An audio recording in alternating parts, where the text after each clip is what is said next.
Well, good afternoon, ladies and gentlemen. I think we're still waiting for some stragglers to come back from lunch, but I think I'll crack on anyway. We had a very enjoyable and informative session this morning, and we heard about how mobile, internet, web and media technology has started to converge, just as the online-offline customer journey is also merging into one.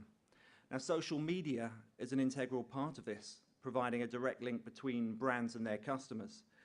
But different territories are obviously at different stages on the experience curve.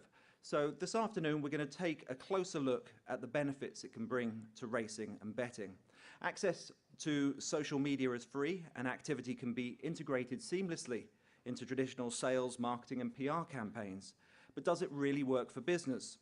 Is it simply an opportunity to raise brand awareness and promote products and services? Or can social media also build brand loyalty, drive turnover, and enhance customer service? Those are some of the key questions we're looking at. What is social media exactly? Is it relevant to us? How does it relate to sport, horse racing, and betting? And most importantly, how do we measure success? We'll be speaking to some experts in the industry, as well as hearing how other people in racing and betting are already utilizing social media for the benefit of their business. Now, social media can appear to be a bit of a puzzle on the surface. I've asked people for word association when you ask them about social media. What does it conjure up? Well, it can be daunting, so inevitably some people find it confusing and overwhelming, like anything that's new and fast-growing. It is a very fast-moving area, constantly evolving. It's dynamic, it's diverse, it's organic, it's sometimes difficult to control, but it's very innovative, it's very exciting, certainly interactive and engaging, but above all it's relevant, and it looks like it's here to stay, not just a passing fad. So we have to sit up and take notice. The social media landscape is actually incredibly diverse. There are literally hundreds of social media sites and apps. Here are just some of the most popular. Social media can actually be split into different categories. Often people associate social media with social networking only, but actually there's social publishing, content sharing, news sharing, photo sharing, video sharing, music sharing. So much is going on the web at the moment. The landscape is actually getting more complex and diverse by the day. But actually there's a symbiotic relationship between these different categories. It's actually converging and consolidating. People are using a lot of the sharing sites, but also then broadcasting that out through the social network sites. So it's no surprise to see Google buy YouTube, Facebook purchase Instagram, and Twitter now with Vine. You're seeing all of these different categories starting to come together. But of course, when people talk about social media, inevitably they do still talk about Facebook and Twitter being the most relevant for business in particular, due to its size, popularity and reach. But as we will hear, they are very different businesses and each bring unique benefits. To just run through some statistics though, because the dramatic growth story for both Facebook and Twitter continues. Facebook has now over 1.15 billion active accounts with 665 million active daily. The growth is exponential. There are only 600 active Facebook accounts in December 2010 and only 200 million users back in April 2009. Likewise, Twitter has now over 400 million accounts with 200 million active monthly users, sending on average around 500 million tweets a day. Twitter had just 100 million active users in September 2011, so this doubled in just 15 months. That figure there was from December 2012, and now 70% of the activity actually takes place from outside of the USA. 50% of adults on the internet now have a Facebook account, while 21% of the global internet population use Twitter actively on a monthly basis. And to give you some idea of the context for the growth, the UK now has over 15 million Twitter users. That's a 50% increase just since May last year, and now accounts for a quarter of the population. But why should we use social media? It's an opportunity to directly engage with our consumers, who are naturally a receptive audience that's already actively expressed an interest in your brand. It's a highly targeted form of direct marketing, a way to promote your products, services and offers to a very specific set of loyal customers. And of course, we heard earlier this morning about the importance of customer loyalty, and social media can actually provide the key. Followers or fans can then become very powerful advocates for your brand, offering enthusiastic and positive word-of-mouth recommendation. It also acts as an acquisition tool to attract and convert new customers to your business. And, of course, we mustn't forget it is free. Arguably, therefore, it makes it the most cost-effective form of media, with the majority of investment only really in the terms of your time, energy, and resource committed. Another good reason to use social media is that customers are already talking about your brand, whether you like it or not, and whether you choose to interact or not. Therefore, it's essential for the future of your business to listen, monitor, and respond. You should try to actively influence the views and opinions about your brand by being involved in dialogue and creating an online community around your brand. Take advantage of the interest that there is there and set up the agenda for your brand and direct the conversation around the products and services that you offer. You can engage with customers to build trust and integrity in your brand. Customer feedback is obviously the most valuable form of market research you can get, and social media provides that instantaneously. You can raise your brand awareness, increase customer loyalty and retention, as well as, importantly, enhance your reputation for providing high standards of customer service.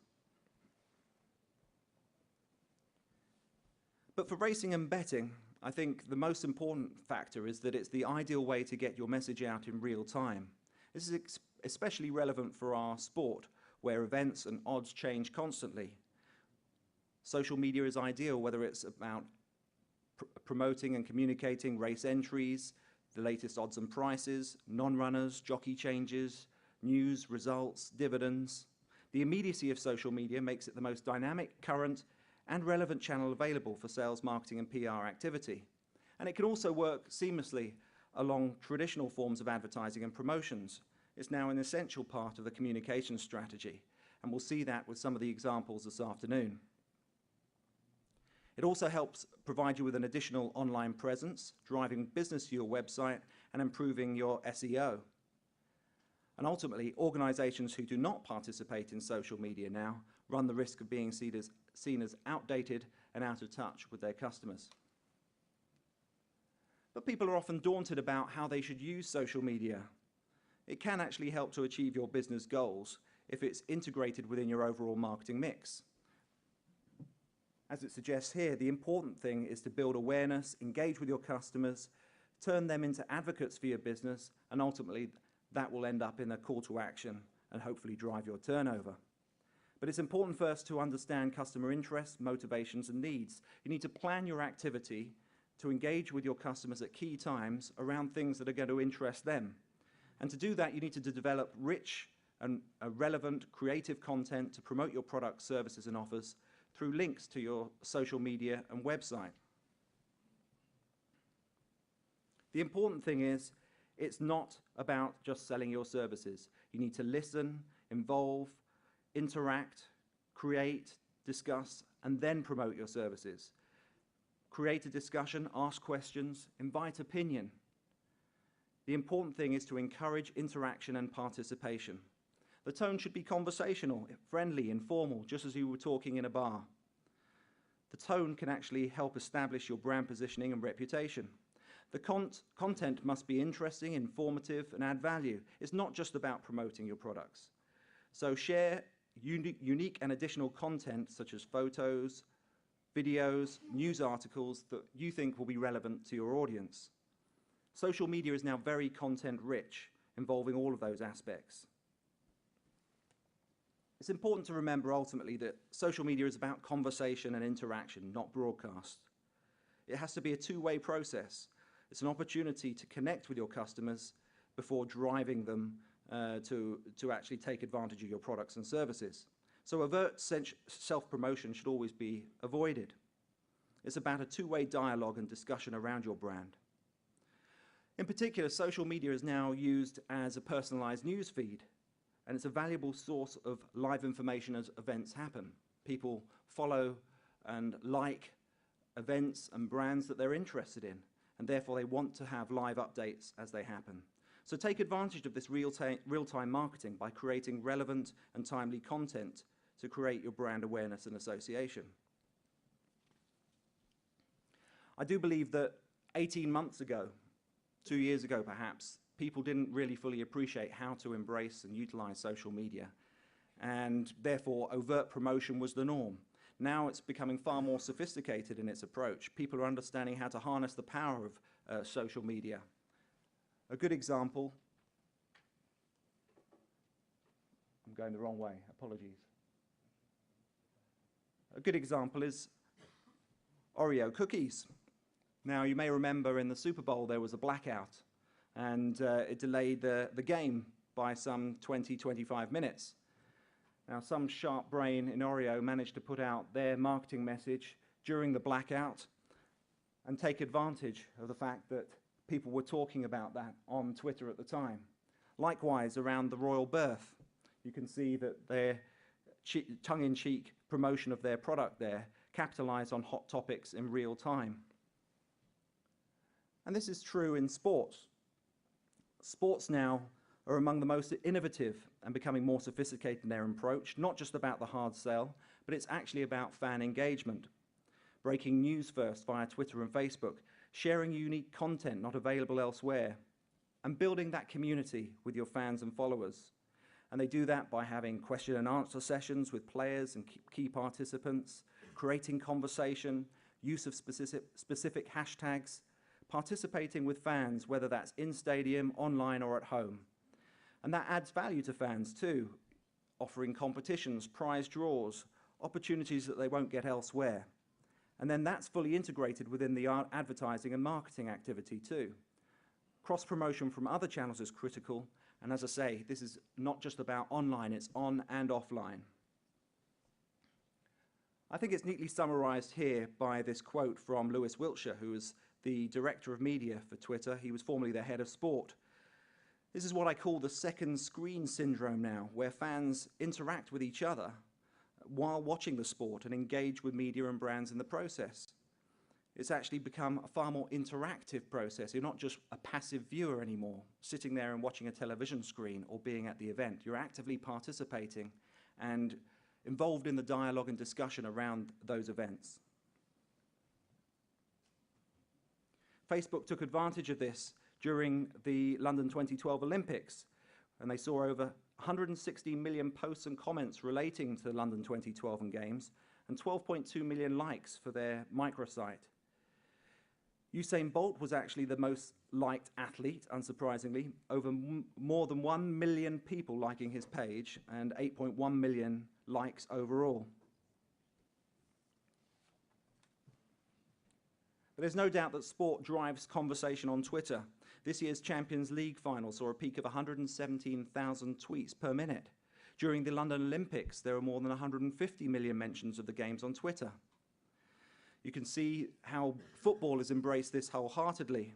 Barcelona is the biggest football club on Twitter with over 10 million followers of their English account, but they also have multi-language accounts, so they've got a further 9 million with their Spanish and Catalan accounts. Arsenal and Chelsea lead the way on Twitter in the UK, both clubs attracting over 2.8 million followers. But they have 15 million and 18.8 million likes on Facebook. Manchester United were the last Premier League club to join Twitter. They already have over 1 million followers in just 3 months. They only joined in July, and that compares with 35 million likes on Facebook. But you can see how rapidly the growth is progressing. Manchester United actually used social media to break the news of Sir Alex Ferguson's retirement back in July. This was retweeted 25,000 times, producing 1.4 million mentions in an hour, with a hashtag used over 400,000 times. And likewise, it had over 208,000 likes on Facebook, which was shared over 190,000 times. But most importantly, they added over 1.5 million likes during those Facebook updates. So when we look at how racing has embraced and utilised social media, I'll have a look at the UK. All 58 racecourses in the UK are now active on social media.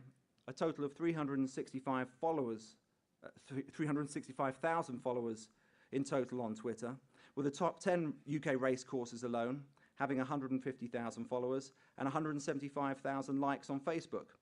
Importantly, this is a growth of 50% just this year. So although these numbers are relatively small, the key aspect is the rapid growth in a relatively short space of time. Over 250,000 users now follow Racing Media, the Racing Post, Channel 4, At the Races and Racing UK. Again, this has grown by 100,000 just this year. And over 1 million followers in total for the top 10 bookmakers on Twitter. Again, doubled from 500,000 since the start of the year. The biggest accounts now, you can see Paddy Power has over 200,000, as does Sky Bet, Coral on 146,000, Ladbrokes on 109,000. So you can see in a very, very short space of time, they've built up a very powerful set of loyal customers who are following them via social media. We heard about Paddy Power this morning, and I thought it was worth looking at how they've utilised social media as well in more detail. We're going to hear from Coral shortly, but Paddy Power is a good example of a betting firm that's embraced social media wholeheartedly. They've got 10 official Twitter accounts, over 300,000 followers in total, and 205,000, as I said, on their main Paddy Power account. The different accounts they split for racing, studio, shops, offers, blog, and so on. But importantly, they're all consistent. The online persona reinforces their core values of the brand: fun, irreverent, cheeky, informal, and friendly. They promote their money-back offers and price boosts in real time through their Paddy Power offers feed, sometimes cheekily referring to them as price-gasms. And they also obviously have their viral campaigns that they promote online, which we heard earlier about, which are designed to be controversial and therefore tend to be widely known about and repeated throughout social media. As a result, their marketing campaigns are now built around social media. We Hear You was actually actively asking for feedback from customers on Facebook and Twitter. They send out funny, irreverent branded photos and videos which are regularly posted and designed for retweets and likes. Again, it's a very effective form of viral marketing. And they have regular competitions daily to give away free bets using the hashtag #PaddyPowerPileUp to support their promotion. They actually launched in-play betting on Facebook in July 2013, the first real money sports betting app on Facebook. And that's designed to add social engagement to online betting as well, allowing fans to interact with other users as well as bet. So this again takes it on to the next stage. I've just chosen a couple of my favorites to finish off with.